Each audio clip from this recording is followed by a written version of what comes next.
Warning: this content may be upsetting or disturbing to some audiences. Redditors who spend a lot of time in seclusion, at sea, in the air or out in the wilderness, what's the creepiest or most mysterious thing you've seen, found or experienced? I live on a compound by myself. I know it sounds way away, but it's really my tiny home, workshop, and a couple of other buildings for food/equipment storage and a guest room. One bad snowstorm knocked my area oak, so I decided to hunker in for the long haul. I spent almost 2 weeks without leaving. 3 days in, I get woken up to a knock at the door. I get up to answer it, and halfway there, I realize the only way this guy could knock on my door is if he broke the lock. So I grab my shotgun and ask him through the door who he is and what he wants. Guy says nothing and keeps banging. I go out the back door and sneak around front, and I see a man who is on the ground, covered in blood, and shouting, albeit quietly, for help. Turns out he was driving and crashed and dragged himself 5 miles down the road until he came to my place. By then he realized that I forgot to lock the bottom part of the gate and weaseled in. Luckily he survived. This happened to myself and a close friend, both 23 years old. Males, just last month. We decided to go on a 2-night backpacking/camping trip in the Adirondack Mountains of New York. We are both very comfortable with nature, and spend a lot of time camping, hunting, fishing, etc. We hiked about 5 miles into a small lake and set up camp on a small beach. This was not a heavily trafficked area, and we did not expect to run into anyone. Our first night there, as we were sitting around the fire, we saw a flashlight moving on the other side of the lake around 10:30. But, as time went on, this flashlight kept moving around the lake, getting closer to our campsite. We kept discussing who could possibly be wandering around the woods in the middle of the night, and we did not particularly want an unwelcome guest. Once it was clear that the person, or people, were heading for our campsite, we moved off into the woods nearby to see who wandered up. I took a small axe with me, and he had a .22 rifle. Now, the moment of truth, the flashlight comes near the light of our fire, and it is one man. He has a beard and is probably in his mid-40s. The scary part was he was carrying what turned out to be a pump-action shotgun. He walked around the campsite a few times, and then proceeded to enter our tent. My friend and I remained motionless under a hemlock tree about 50 yards away. That is when the man proceeded to fire his shotgun into the woods, not too far from where we were. He also swung his flashlight around several times. My friend, who had trained the .22 at the man, asked me if he should shoot. I told him absolutely not, unless he spots us and starts to point the gun in our direction.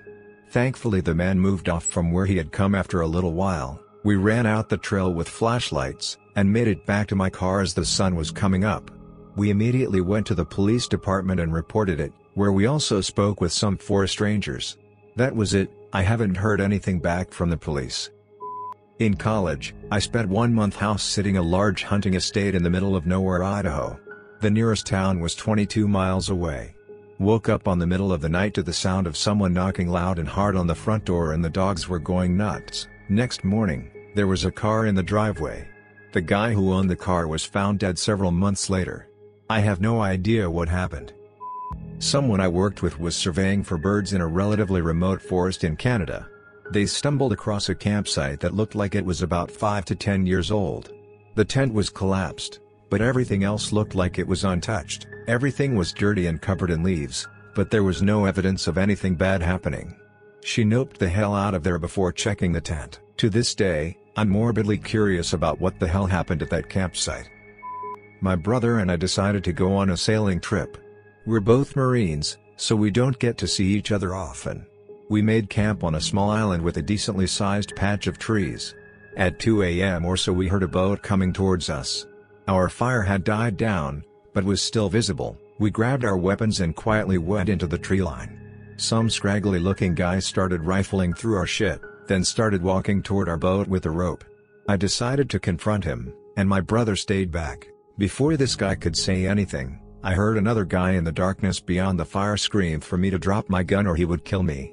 Before I could react, my brother opened fire on the second guy, and I shot the first guy. I retreated back to the tree line, and my brother asked if I was good. We did a perimeter sweep, gathered our shit, and destroyed/sank their boat. When we got back to shore, we contacted the state police and told them what happened. They detained us until our story could be cleared, then released us. Happened in high school. I was at a summer camp that separated boys from the girls. We would normally sleep in separate cabins, however, this being a nice night, our counselors decided it would be nice to camp outside. Upon successfully reaching their site and being dumbfounded at what to do, we decided that throwing miscellaneous items into the fire, creating subsequent explosions, would be a good icebreaker. Unfortunately, due to our brilliance, we were quickly brought back to our camp and separated from the girls. Not being discouraged, we decided to regroup and try again. As we began to leave for their site again, we heard an extremely loud bang, as if from a high-caliber rifle. The sound was followed by another bang, followed by silence. We all became paralyzed, unsure what to do. We could see a flashlight in the distance mulling around the area. I only remember lying quietly, barely able to sleep, joking with fellow campers who would get shot first if that bang was indeed from a gun. The next morning we woke up, alive and very confused to what had happened. I actually only found out what had happened when I got home from camp. A man had shot his ex at a house right by the campsite we were staying that night. Apologies in advance for poor formatting. This is on my cell phone. Some friends and I would take my truck up in the mountains during the winter time and tow someone on a tube across the snow. We'd drop the tailgate in my old long bed Ford and a few guys would sit in the back with one of those bazillion candlelight spotlights. The person in the bed of the truck with the spotlight would be funny and shine the light clear off to the side so it was pitch black if you were on the tube. One particular winter night a snowstorm was rolling in, so we headed up to the usual spot and it was dark that night. The guy with the spotlight shined the light clear to the side of the truck, and as I checked my mirror and I made eye contact with a guy dressed in jeans, a red plaid shirt, and a blaze orange ball cap, I stopped the truck and turned it around and asked the guys if they saw him. They all said no, so I flipped the truck around and turned on the high beams and they shined the spotlight all over. I got out and looked for footprints in the fresh snow and saw nothing. That night we went back home and I told my dad about the weird experience and he didn't think anything of it. A week later on the news the police reported finding a body in the area close to where we were and asked for any tips. I called and the police said they'd send an investigator over. He came over to the house. I recalled the same experience, saying it happened 7 days earlier. He informed me the body had been on the mountain for at least 1 month, so I must have just seen something. Turns out it was a man who suffered from some mental handicaps and committed suicide on the mountain, 1 month prior to when I saw him. I was by myself, working on a railroad track in a swamp in Georgia in the middle of the night. I heard some grunting in the woods, so I froze up. Then a f***ing pig the size of a Volkswagen came running out of the woods in my direction. It ran right past me, and I hightailed it to my truck, called it a night after that. This story takes place in August of 2013, in the mountains of southern Oregon. I am a USAF Security Forces airman, military policeman. Southern Oregon is crisscrossed with logging roads, some actively used, and many totally forgotten and grown over. Nick and I spent many of our days off starting on roads that we knew, finding roads we didn't know, driving for hours into the mountains, eventually navigating back to paved roads. After driving for around an hour, we hadn't seen nor heard any signs of other people in the woods. We rounded a bend in the thick fir woods, and emerged in a meadow that was totally surrounded by thick aspen groves. The meadow was perfectly flat, and eerily still. On the far side of the meadow, right at the edge of the tree line, there was a picnic table. The table was very odd, however. It was painted a bright orange, and was much larger than a typical picnic table in a park. Remarking on this, Nick drove through the meadow to get a closer look. I remember being apprehensive as we approached. The whole scenario was exceptionally strange. The overall silence of the aspen grove was unsettling. Also, it was nearly impossible to see far into the trees as aspens grow extremely close together. I'm not very tall, only about 5 feet 5 inches. Regardless, the table was ridiculously oversized and practically unusable. The seats were nearly at chest level, meaning I would have to climb up to even sit on them. As I was looking at the table, Nick called me over to the truck, and I noticed he was looking back into the aspens. At first, I couldn't see what he was looking at, but then I noticed a splash of color that was completely out of place in the thick trees. I had an initial feeling of dread, and felt certain that there was someone in the tent, and if we could see the tent, they could see us. There were no campgrounds in this area, no people, no main roads for miles. Surely someone camping so remotely would be, at the very least, a strange person. Nick suggested I call out. I didn't want to, but I did. "Hey! Anyone in there?" I yelled. No reply.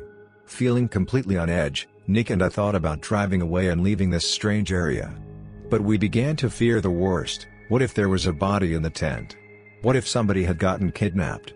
Foolish, I know, but we thought it, all the same. After some debate, we decided to have Nick turn the truck around to drive away from the camp. Should we need to leave in a hurry, he would be waiting behind the wheel. With my heart pounding, I started walking through the trees towards the tent. I was totally keyed up with my senses on full alert. Backpacks were scattered all over. No fire had been built, no wood collected.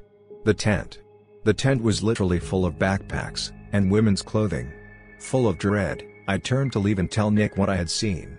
As I left, I heard Nick start yelling, "Let's go.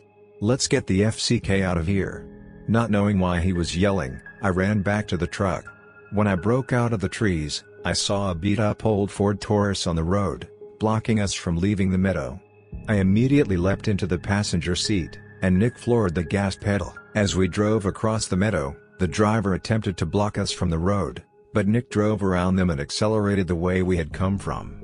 I looked back and saw the car attempting to turn around on the narrow road. I still do not know if the person in the back was male or female. I called the state police, and they promised to send a trooper out to check out the scene. However, I received a call the next day from a trooper stating that the campsite, the backpacks, and the women's clothing was all gone, though he could tell people had been in the area. I have not returned to the area, and do not intend to.